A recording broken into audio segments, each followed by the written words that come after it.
a lot of things I put up because I've left on the board one thing only, because that's what I'm going to focus on, is the act of distinction. I had up about seeing, about saying, and appearance, which I'll come back to. Oh, I've left that up as well. Yes. I had up before the movement back upstream from what is seen into the seeing of what is seen, from what is said into the saying of what is said. And I'm going to focus on the act of distinction, which will be a movement from what is distinguished, which is what we focused on, to what it is that is distinguished, into the act of distinguishing what is distinguished. And this will lead me into appearance. And so that will then be we will discover this is fundamental. It doesn't matter which way you go it, you could go through seeing, through saying, distinguishing, whatever, you will eventually come to this one, which is appearance, this going back upstream from what appears into the appearing of what appears, and that will turn out to be what is fundamental in all these cases, and that will also show us a very great deal, which at this moment is unexpected or unsuspected, and will lead us into the deeper meaning and significance of phenomenology. So now I'm going to rub these off, as I should probably at some point want to write something else on it. And I'm going to take this slowly, because it is actually not easy, but it's not difficult. It's different. It's not like doing quantum electrodynamics. That is actually difficult. And you have to be clever to do it. This isn't difficult like that. And you don't have to be clever to do this work. As a matter of fact, no one should feel that they can't do this kind of thing. Everyone should have the confidence that they too can do this. Even if it's something which you're not accustomed to, or if you are more tending to entertain the idea, oh, I'm not that sort of person, oh, I can't do that kind of thing, others do that kind of thing. Anyway, I'm not interested in that kind of thing. I want to go and dig the earth and so on and that. Whatever you are, whoever you are, whatever your background, everyone should feel that they can do this kind of thing. And what inhibits us, what makes us think we can't, is a set of assumptions we bring, presuppositions we bring from elsewhere, as to what kind of activity this is. And it turns out it isn't that kind of activity at all. It's something else. So we should all be confident that we can do it, including me. And what I've done is in the book I've written, I've tried to do this as carefully as I can, so that, as I mentioned yesterday, people reading the book will find the book itself, the reading itself, becomes an exercise in seeing. This is how it works. It's meant to be done in that way. So I'm going to now look into the act of distinction. And I'll read some bits of this because I've tried to get it as clearly as I can. When we think of the act of distinction, we think of it in terms of the outcome. That is, in terms of what is distinguished. And when we think in this way, we cannot avoid thinking of distinction only in terms of difference. That is, that one thing is different from another. And the movement of thinking here is one which automatically almost turns distinction into separation. And so we come to think that distinction and separation are the same, but they are not. We can see they are not by trying to go upstream into the act of distinction, into the act of distinction itself, which means going into the happening, the coming into being, which is the appearance of distinction. We could call this dynamical distinction the primary distinction, as opposed to the secondary distinction, which merely partitions and separates what has already been distinguished. When we go upstream and try to catch distinction in the act, we discover something fundamental, which we overlook when we begin downstream with what is distinguished. When we shift our attention into the happening, which is the appearing of distinction, we notice that distinction not only differences, but at the very same time, it also relates. It differences. Now, I'm using the word difference there in a verbal sense. I don't have a problem with this, but some people do. If you're a student of 20th century philosophy, you get used to this kind of thing. To get to the dynamics of things, or to get to what you're really trying to say, sometimes you have to make the language work in a way in which it's not natural for the language to work in ordinary English usage. A lot of people don't like this, and particularly, of course, a lot of publishers don't like this, because they don't want to publish books in which you say something which appears to be ungrammatical. And in fact, I always had a problem with this. I used to discuss it, and I got a footnote on this which refers to the college here.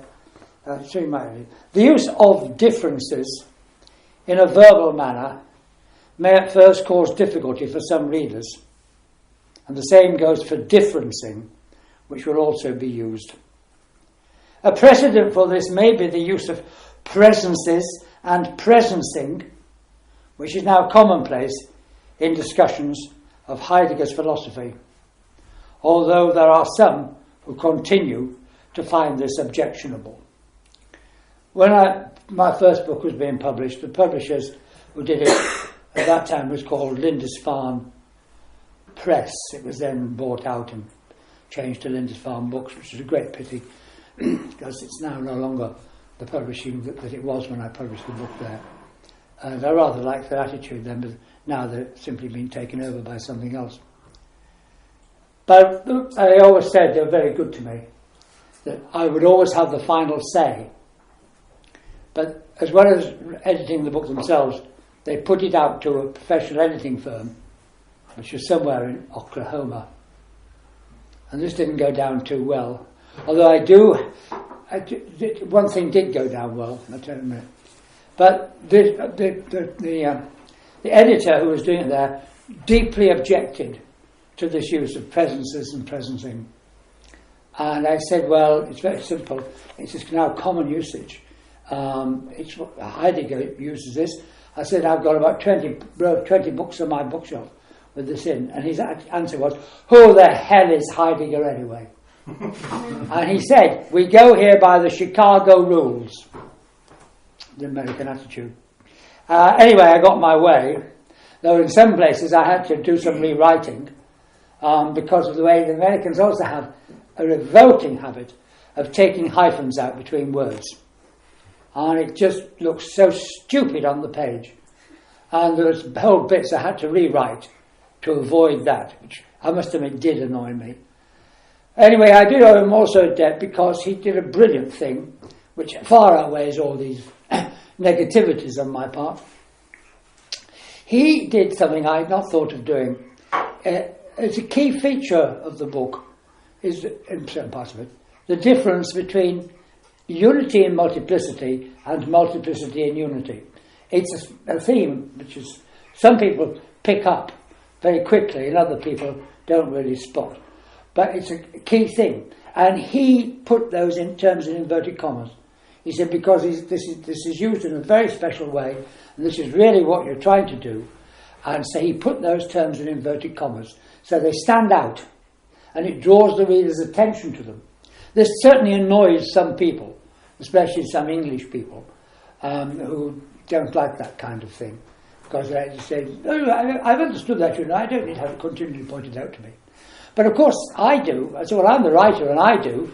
I have to keep reminded, because this calls me to see differently. That little mark does something in the brain that says, now see differently. And so I owe that to the publishers. I must add this great positivity in to counterbalance my negativity about other things. However, back to my very interesting footnote. Normal language use often focuses more on the noun than the verb, the static instead of the dynamic. But when it is the latter, the dynamic, which needs to be emphasized, then it may be useful to introduce an unfamiliar and therefore at first awkward term which is more dynamic. I have noticed that although they may look more awkward on the printed page, these more dynamic terms are usually readily accepted when spoken. That's a language change I didn't mean to make. In fact, I often just use them as a matter of course without comment. On one occasion when I did make a comment, Nigel Topping, a mature student on the Masters in Holistic Science program at Schumacher College, pointed out that as we can go from dance to dancing, so we could just as easily go from difference to differencing. This may not satisfy the voice of the schoolmaster echoing in my ear, but I'm going to ignore that because the schoolmaster doesn't know about the needs of philosophical work. I really like that. And I was so chuffed with that, I said to Nigel, I'm going to mention it. I'm going to give you a footnote in my book. And he said, no, you're not. And I said, yes, I am, I promise. And once you've promised, a promise is a promise. We all have a duty to see to it that a promise is a promise, because it's a performative thing. And so it's in there. That's it. That's it. And there will be people reading it will think, what on earth is he talking about? But that's what I'm talking about. It doesn't matter. If he'll read it, he'll know. Okay. Well, there we are. So that was that. That's the notion of differences. And I use differences a lot. And I use differencing a lot. And later tomorrow, I don't know when we come on to Goethe's notion of the dynamic unity of nature, where we shall do this but in a different context, the notion of differencing will become extremely important, absolutely central. It is when we focus only on the difference, as we do when our attention is focused on what is distinguished, the outcome instead of the act, that we confuse distinction with separation. Now I want to look into this a bit closely.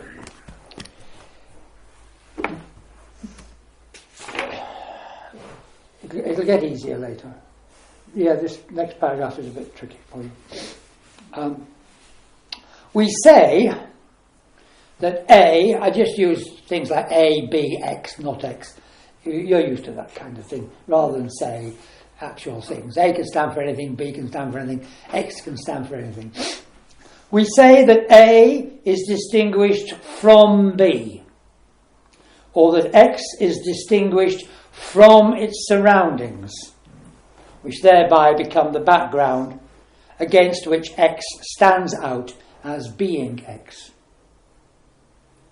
We must remember here that we are describing the very act of distinction. And so we must not fall into the trap of thinking of A and B, or of X and its surroundings, as if they were already there as such, so that the distinction, in inverted commas, would amount to no more than separating what is already distinguished, in which case we are already too late in our thinking to catch the distinction in the act. If A is distinguished from B, or X from not X, then the very act of distinction which differences simultaneously relates. That is, if A is distinguished from B, it is thereby concomitantly related to B by the very act which distinguishes it. Because if you're distinguishing A from B, you are thereby relating it to B in that very act of distinction. Since this relation is intrinsic to the distinction and not added afterwards, it is called an internal relation. It is as if the act of distinction goes in opposite directions simultaneously. Distinguishing is a dual movement of thinking which goes in opposite directions at once. In one direction it differences, whereas in the other direction it relates. So the act of distinction differences relates.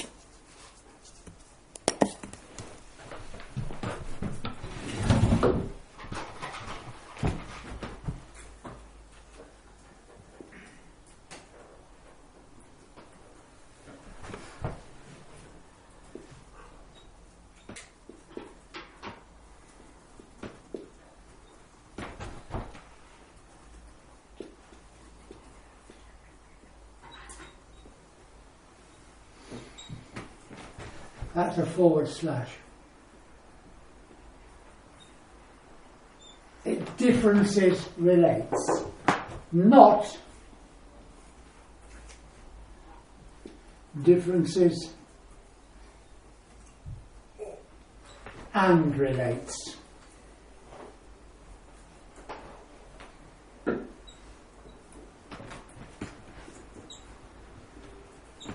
It differences relates. It does not difference and relate because this would be two movements, differencing and relating. But there aren't two movements. There's one movement which is dual. There's one movement which goes in opposite directions simultaneously. And that's an important thing. I will build this up slowly. You don't get left hanging. What comes into being as a distinction is therefore a difference relation. And the act of distinction is a unitary act.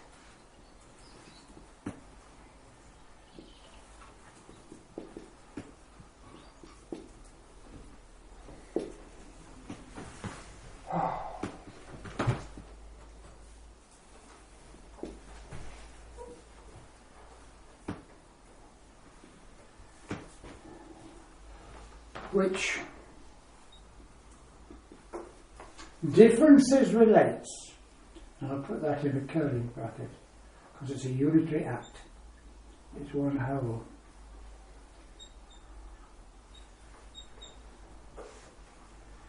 It's a unitary act which differences relates. Could also say it's a unitary act, because I'll say this later on, of differencing relating.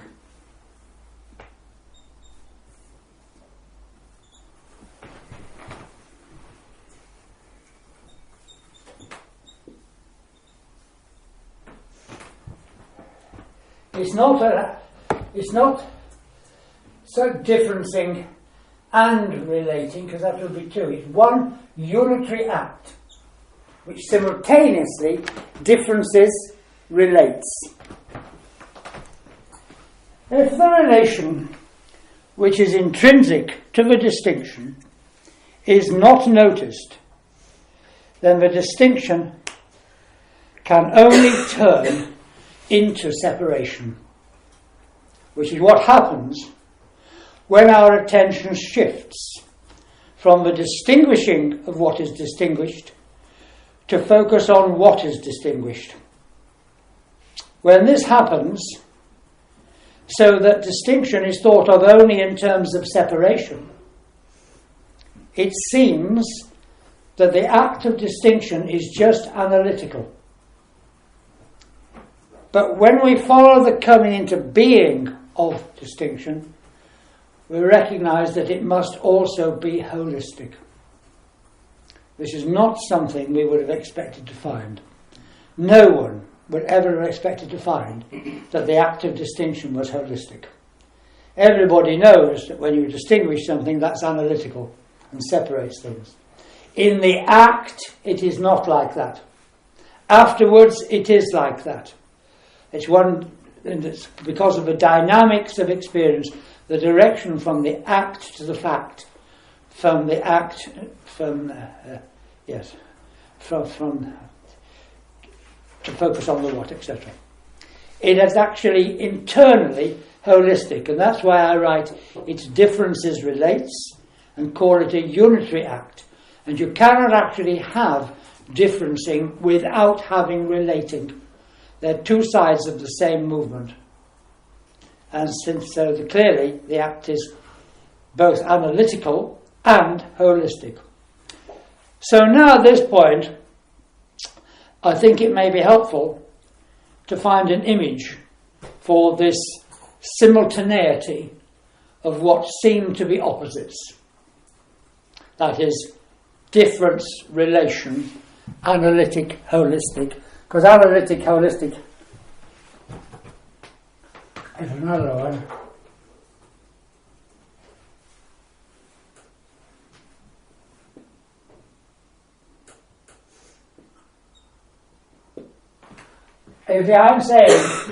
I'm not saying it's analytic and holistic. I'm saying it's analytic, holistic. That's one thing. Because we're upstream. When you fall downstream, which you do very quickly, you think, it's ICS, it's analytic and it's also holistic. It's actually, in the act, it's one thing going in two directions. And this is what makes it difficult for people, because we have to draw back from what is distinguished, draw back from that into the distinguishing of what is distinguished. And in the distinguishing itself, we can see that this is unitary. It's a difference which relates. It's not a difference and a relation. Afterwards, as you go downstream, it seems to be a difference and a relation. But in the act itself, in the very coming into being, in the very appearing of the distinction, there is no such separation. Now, I want to give you an image that can help with this, perhaps. It might not. I usually have a picture of this somewhere but I haven't today. Anyway, I used to be good at this. I can take some of this off now. I can take all this off now, can't I?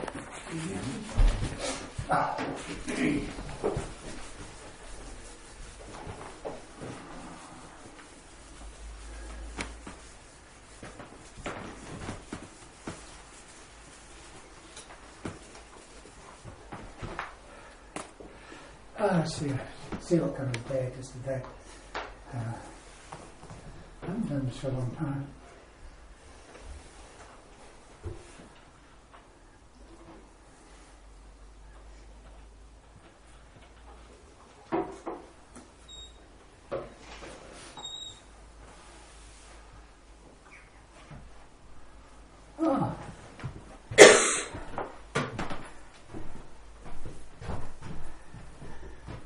Good morning.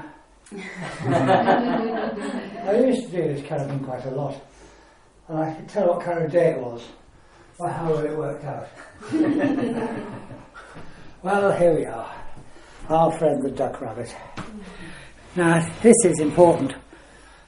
This is the duck rabbit.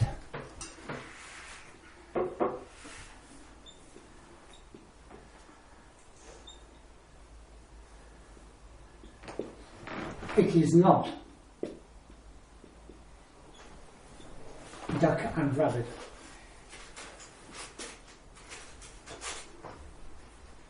This is what I'm trying to get you to see. And you have to just see this. It's not duck and rabbit. It's duck rabbit. And it's simultaneously duck rabbit. Of course, you see a duck or you see a rabbit. But when you see a duck, that's the whole figure.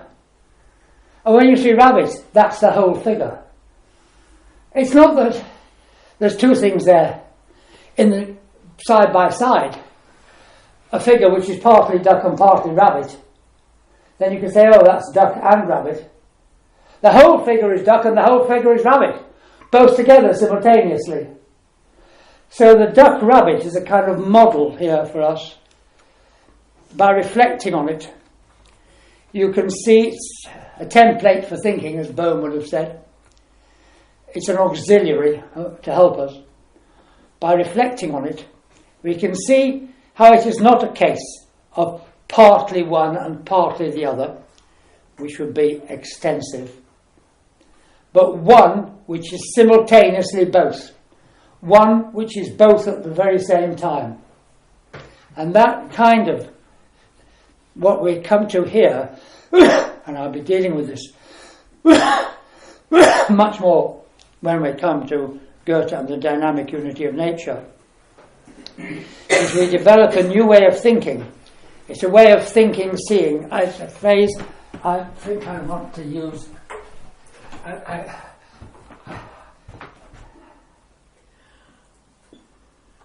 I'll just hyphenate this one. Thinking, seeing. When I talk about thinking, or I talk about seeing, I actually mean thinking, seeing as one. It's an experience. It's a thinking which is a seeing. Okay? And so this is what we develop through philosophical work as a new way of thinking, seeing. Again, in terms of the way people talk in continental philosophy, this makes perfectly good sense. So it's a new way of thinking, or if you prefer, a new way of seeing, which is intensive instead of extensive. Those words will be coming back again. But extensive would be if it was partly one and partly the other. That's extensive. Intensive is when it's simultaneously both. Each is the same one differently. I shall be coming to this. That's intensive. Although I don't normally mention that at this point, because this really comes up later. As I say, with the work on the one and the many, in the dynamic unity of nature developed by Goethe, but in fact it's here already, so I might as well mention it. So I hope that that actually helps somewhat. Now,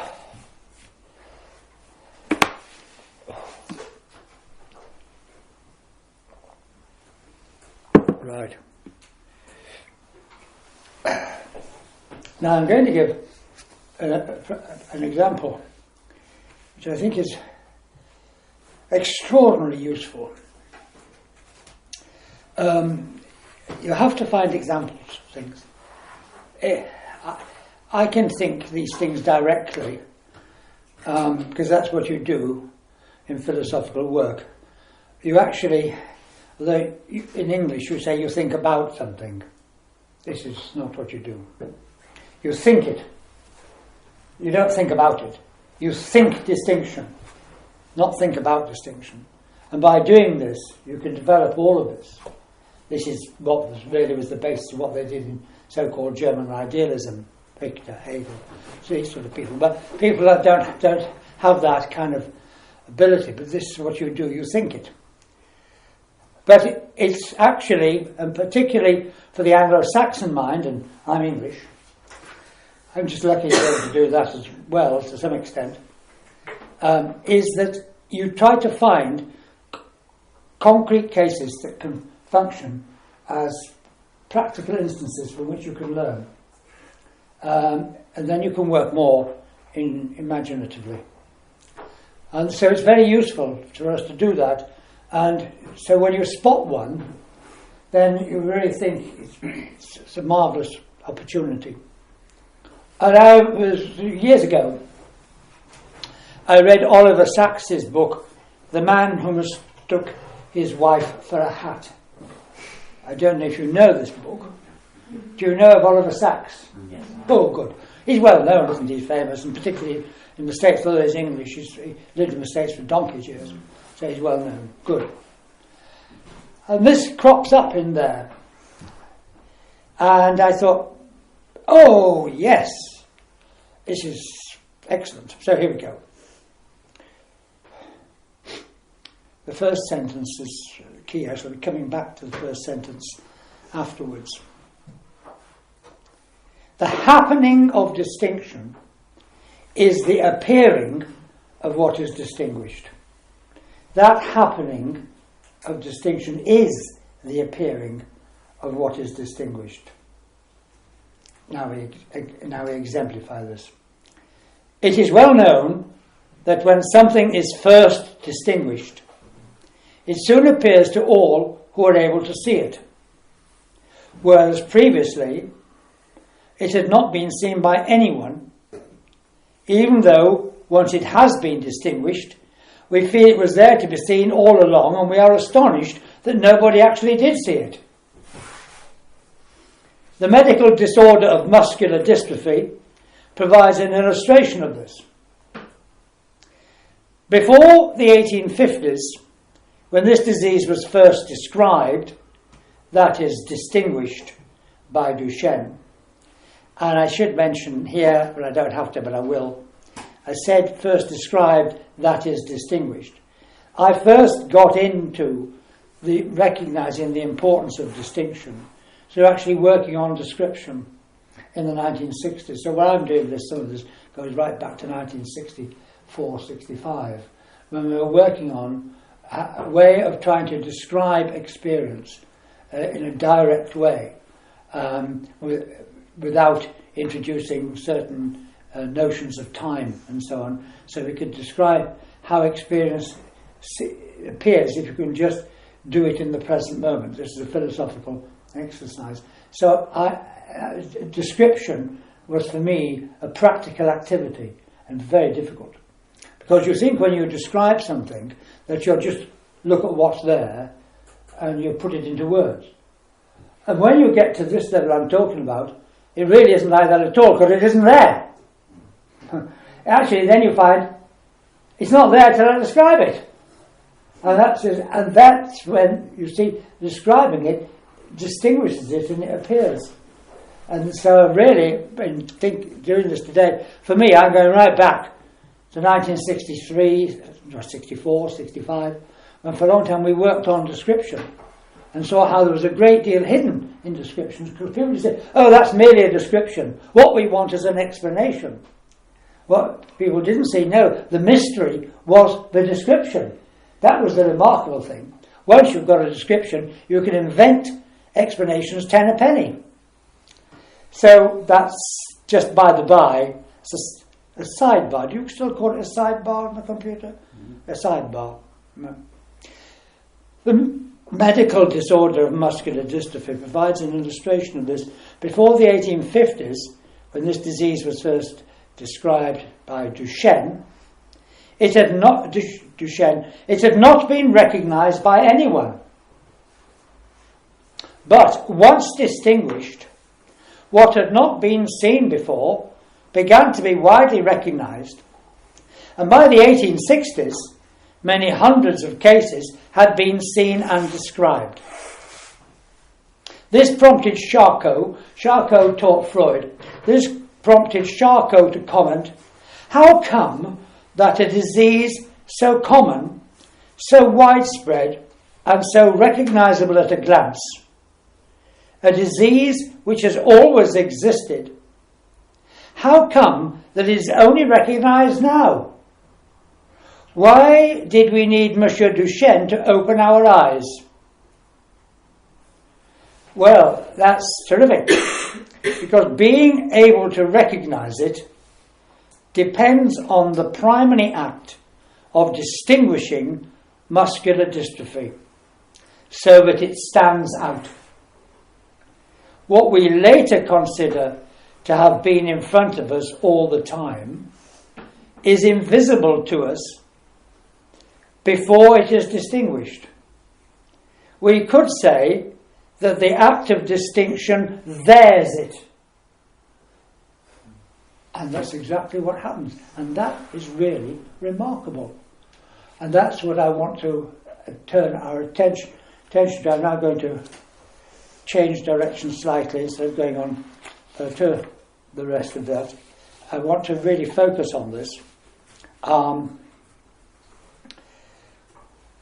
This extraordinary thing, that something which must exist isn't there until it's distinguished. What is going on here? Because it's something really quite extraordinary. What time is it? What's to 11? Too soon for coffee. I could have, never mind. I'll carry on. Put that there. I'll just, what will I do?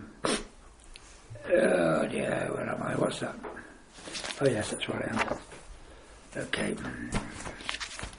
Now,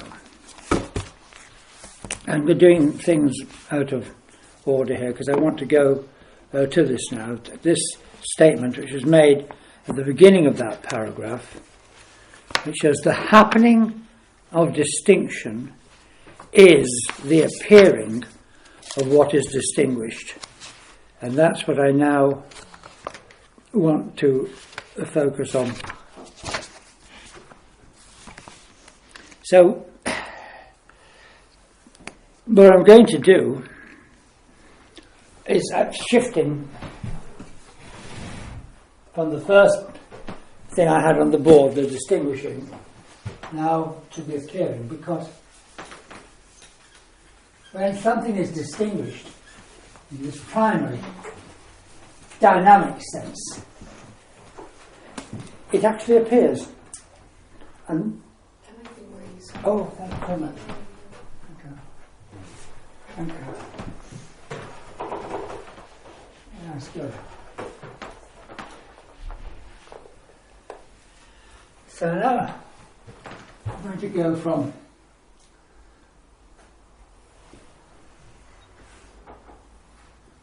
what appears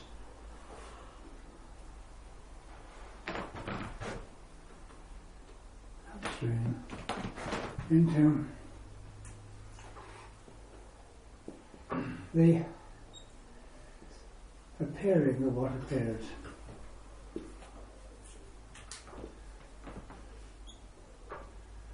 And I get that in. I don't know.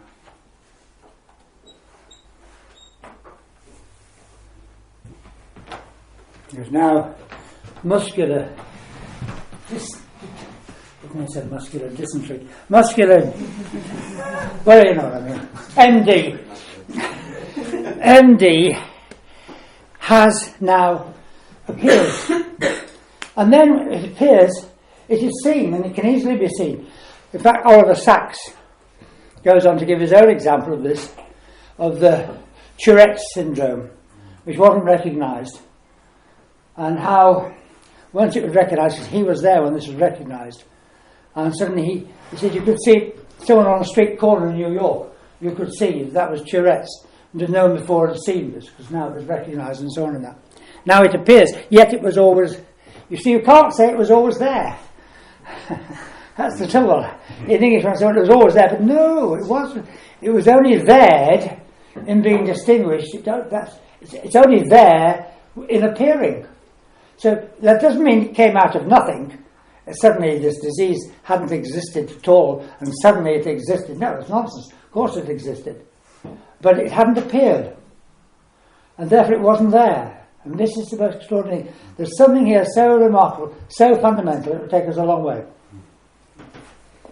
But we have to go slowly. Because this, in fact, is really what is at the core of phenomenology. And I can best do that. This often, I think people often don't quite realise this. The first phase of phenomenology you would consider seeing particularly or something. You don't realise that that's only the first step. As I said, all these things turn out to be instances of appearing. And this brings us to what phenomenology is really about. Because this is the fundamental phenomenological step from what appears to the appearing of what appears. Of course, it's important to recognise that it's the appearing of what appears. It's not the appearing. You haven't separated the appearing from what appears. That you can't do. You can't have appearing without something appearing, can you? It's nonsense. But at the same time, you can't actually have something that appears without it appearing. But normally it's the other thing that bothers us, because we do separate it. And we try to talk about appearing without thinking about, well, there has to be something that appears. This directionality is intrinsic to experience. It's not something added on. It's like with consciousness, they got into the problem that they thought, well, you had consciousness and then you added something onto it, that it was connected to something. And no, the connection's already there in the consciousness, because that is consciousness, that directionality. Anyway, we're not going to use the word consciousness, though I just have done. That's silly, isn't it? Silly of me. Here's a quotation from Richard Palmer, whom I mentioned yesterday, his book, first readable book on hermeneutics. But anyway, this is it. When we speak of what appears, we refer not only to a thing, but to a happening, the appearing itself. And I read that in 1973, and that is actually, that encapsulates the whole thing. Because when we normally speak of what appears, what do we think of? We think of a thing that appears.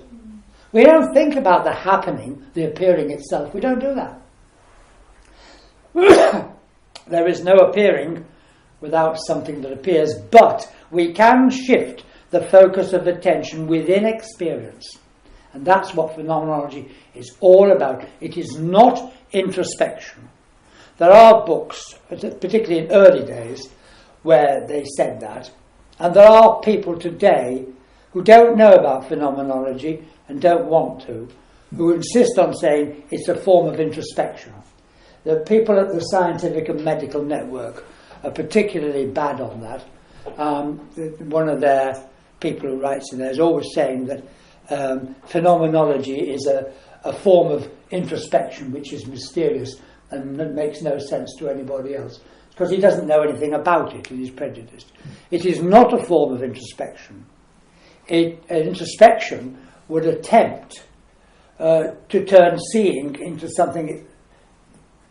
If you were to enter into this introspectively, you would try to turn seeing into what you were seeing, which is nonsense. It's a shift of attention within experience from the outcome into the happening, which results in the outcome. Now, this statement, the next one, is in Husserl's lecture called The Idea of Phenomenology, which is given in 1907. Now, if you turn to that, you don't want to do that. You don't want to do that. Husserl, you don't want the shock of turning to Husserl. I mean, Husserl wrote in a way in which you would think today he could not possibly have ever expected anybody to understand a word of what he said. Of course, in his own day, because he was working in a context, the people in that context could understand him. And indeed, it's an extraordinary thing that they found what he was doing so remarkable, word got out. And people came from all over Europe to hear Husserl. Because in German universities you could do that, you know. They had this thing literally with people sitting in the aisles, sitting on windowsills and so on and that. You didn't have to have so many people in a course like we have here. There are 20 people in this course and the course is closed. If you were in that university, you could go to the lectures. And Husserl, although he was in a way a somewhat dull speaker, people picked up the fact he was doing something extraordinary. Now, if you turn to his writings from that period today, you would get such a shock, because you wouldn't see anything extraordinary about them at all. But this is not meant to be negative. You wouldn't understand them. I don't. They're very, very difficult. It takes an awful lot of work to get to know how to read those things. But buried in them, there are very effective people who realised this was a way of seeing. He had a lot of followers, and they realised this was a way of seeing, and it could go in many different directions. And it fired people up. It was a real revolution in philosophy. It's the unnoticed revolution of the 20th century, which date-wise, his first work was called Logical Investigations, 2 volumes, not at all what you'd think of as phenomenology.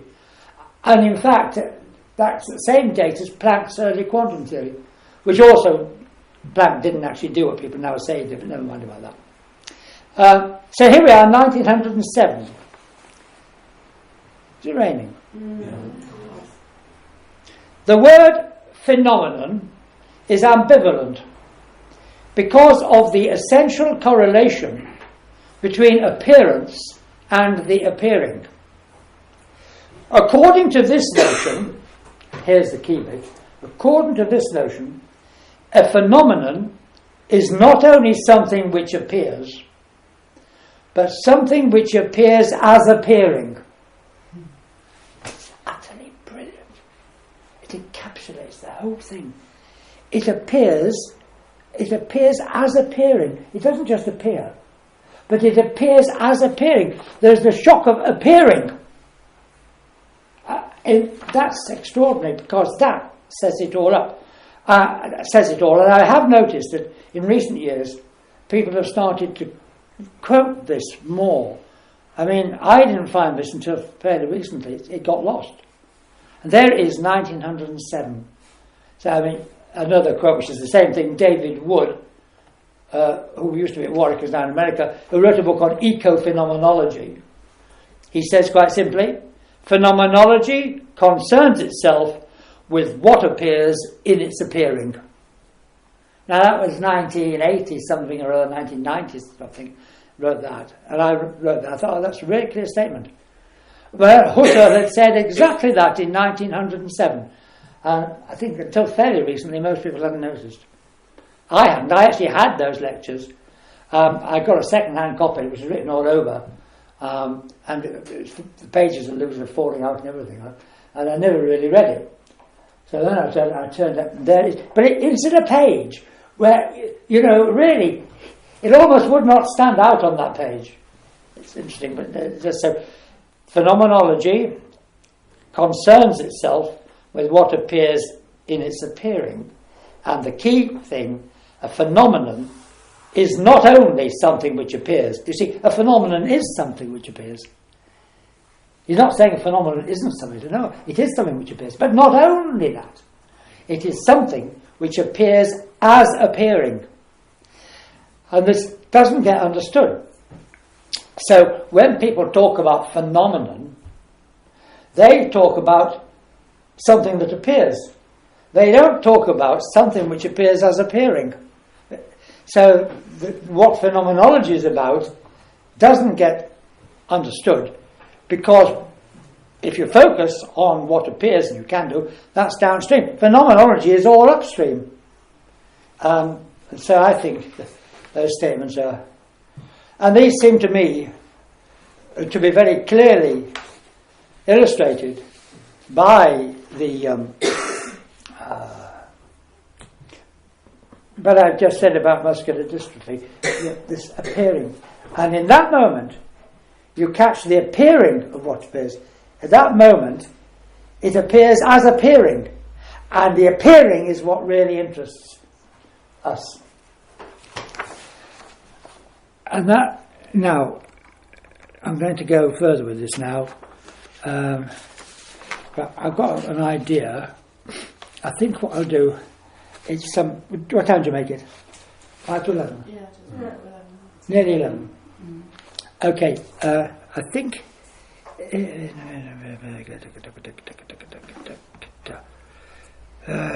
bottom of page.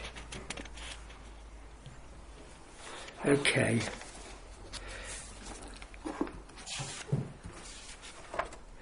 I think I'll let that settle with you for a moment.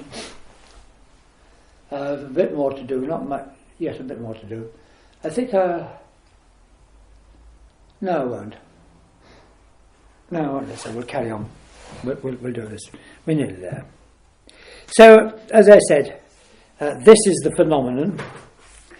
It's the appearing of what appears. And so, what you get is a shift from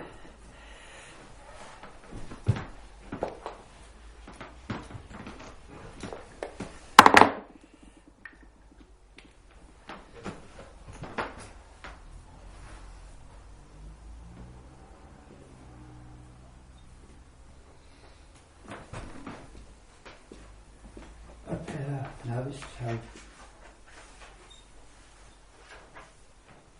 You see, the word appearance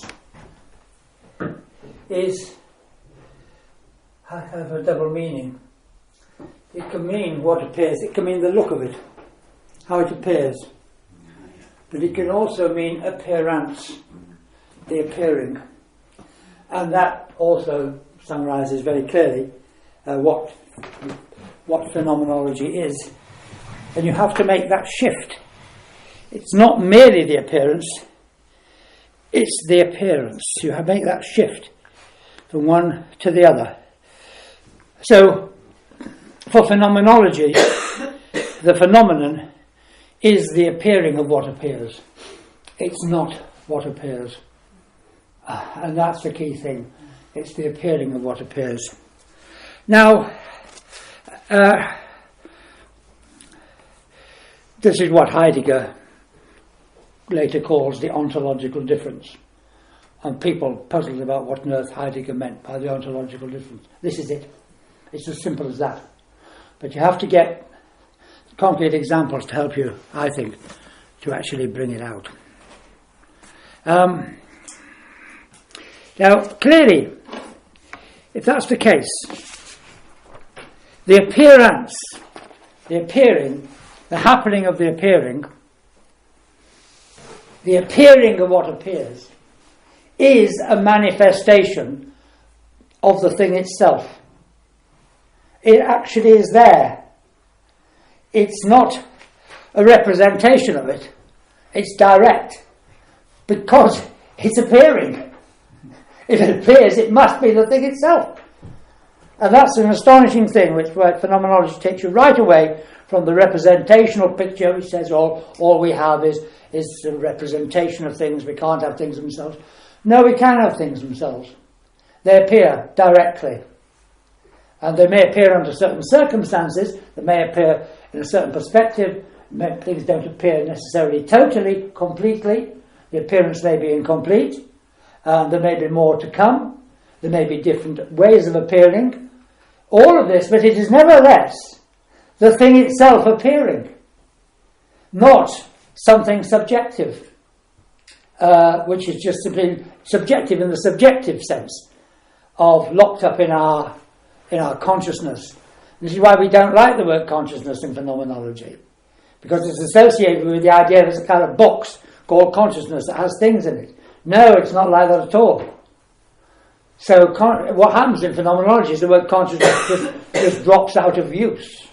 Not for the same reason that it did in American behaviorism, Watson and so on and that in the 1920s, where they said we're going to deny that all that exists and just describe things as automata behaving, as it were. Not for that reason, for the very opposite reason, where we've gone beyond consciousness, so we no longer need it, to the appearing itself. So that's extraordinary, really. And you can't say that about the appearance. That's the trick. It's wonderful. If you focus on the appearance, then the appearance, you can't say it is the thing itself. It might seem to be, or it might not be. Or it might be something simply that you yourself have formed. But if you experience it as appearing, then it must be the thing itself. It's astonishing. This is the great step forward that was taken in the 20th century, which just hasn't been noticed. Which leads straight to a quite remarkable quotation from Heidegger, which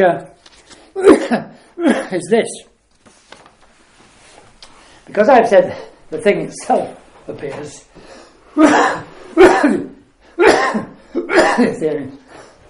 then Heidegger puts it this way. Being means appearing. Appearing is not something subsequent that sometimes happens to being. Being presences as appearing. It's very astonishing what's in there. And so easily misunderstood. Because you have to go into the appearing. I'll read it out again. Being means appearing. See, that's what I've actually just said now. Because I said, well, the appearance, the appearing, is the thing itself. So turning that around now, and he's saying, well, the thing itself is appearing. Being is appearing. So appearing is not something subsequent that sometimes happens to being. What we always imagined was, well, there's being, and it might appear or it might not, or we might see it or we might not, whatever. So they're separate. And throughout the philosophical tradition, being and appearing have been separated. And in fact, what we now discover is that no, when you understand, make the move upstream into the appearing, from the appearance into the appearance, then in fact, that appearance is being. It's the thing itself. So it's not that there's being hanging around there, or subsequently it appears.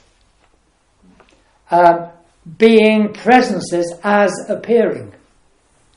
And this does cause some difficulty because people say, well, things must have been there. Well, they are there, of course. And it's very difficult to know how to describe it. You could simply say, well, sort of things exist, but they haven't appeared.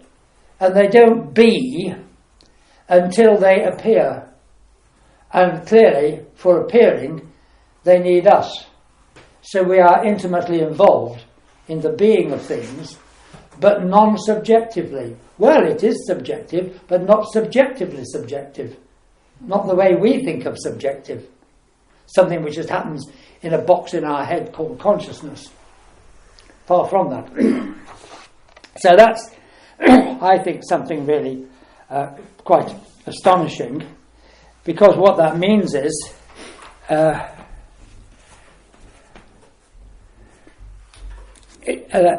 must emphasize, of course, you only understand what Heidegger says if you go upstream from appearance to appearance. But what it means is there's nothing behind the appearances, but there is a depth in the appearances, and that depth is the appearing. It's astonishing. There's a depth in the appearance, which is the appearance. The happening of appearing is the depth in appearance. If you start from the appearance, then the depth in that is the appearing of the appearance.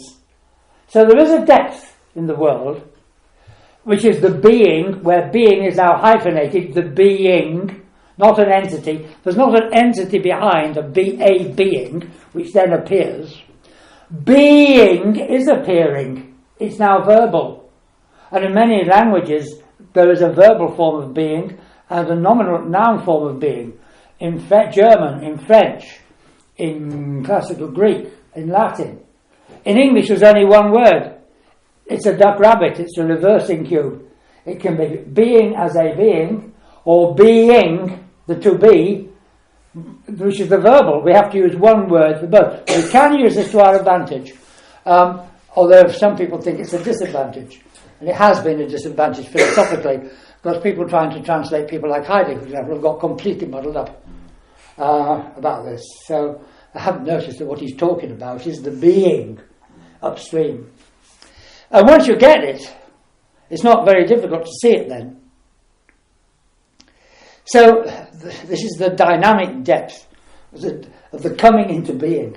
Is itself the dynamic. What this means is there's no metaphysics. Traditional metaphysics separated appearance and being behind it. Think of traditional Platonism, the world of appearance and the world of being behind. Actually, I don't think for a moment Plato meant that, and I won't get into this now, but it's been also realised that this is actually now called pseudo-Platonism. In other words, the standard established interpretation of Plato is pseudo-Platonism. It's what Gadamer calls vulgar Platonism.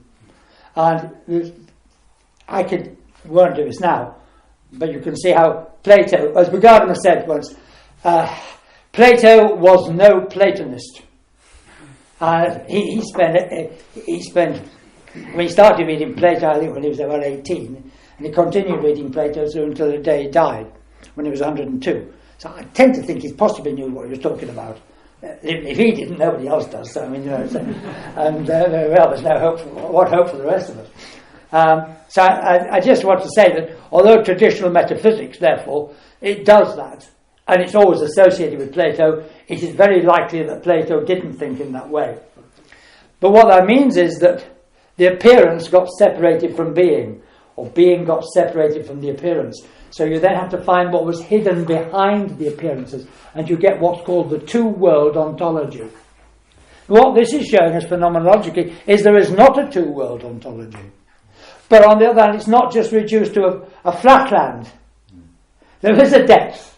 But the depth is the appearing itself, which is dynamic. So, it's a bloody miracle. The world is actually totally dynamic and can't be understood in any other way. Because once you focus on the appearance downstream, then you separate the two. It's a static picture. And then you've got all those problems. How do I go beyond the appearances to find true being? You're going down the wrong way altogether. So this is a very remarkable step, and it does bring in the question of how we are with this, because clearly it does depend on us. And I think I found here recently that the McGilchrist, who's very sensitive to this, he's very... Oh, God, where am I? No, it's not there. It's here. He's very sensitive to this kind of thing, and...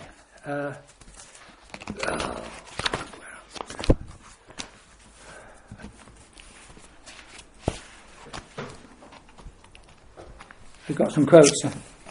I can't read the damn quotes, so I can't find them, can I? They're here. Look, calm down. There you are. Calm down, and there they are. Now, he has it this way, which I rather like. Page 133. One way of putting this is to say that we neither discover an objective reality nor invent a subjective reality. But, this is what I want, there is a process of responsive evocation, the world calling forth something in me that in turn calls forth something in the world. And I like to put it this way.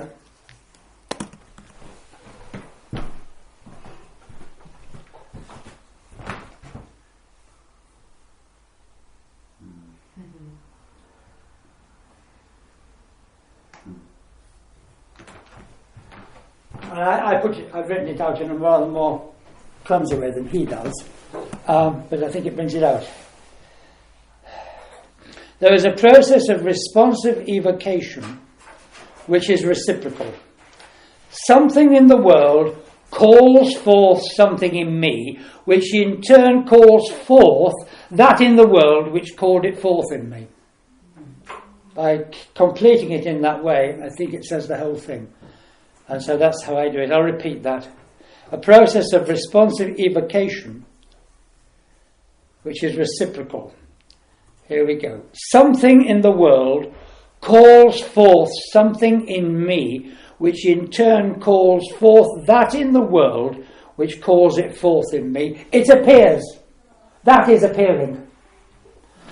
And that describes Duchenne's discovery, I think, quite beautifully.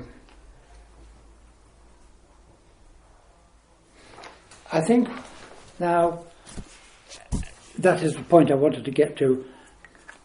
There's a little more to do, but now it's perfect. Now I'm happy. Now we can stop and have coffee. Okay?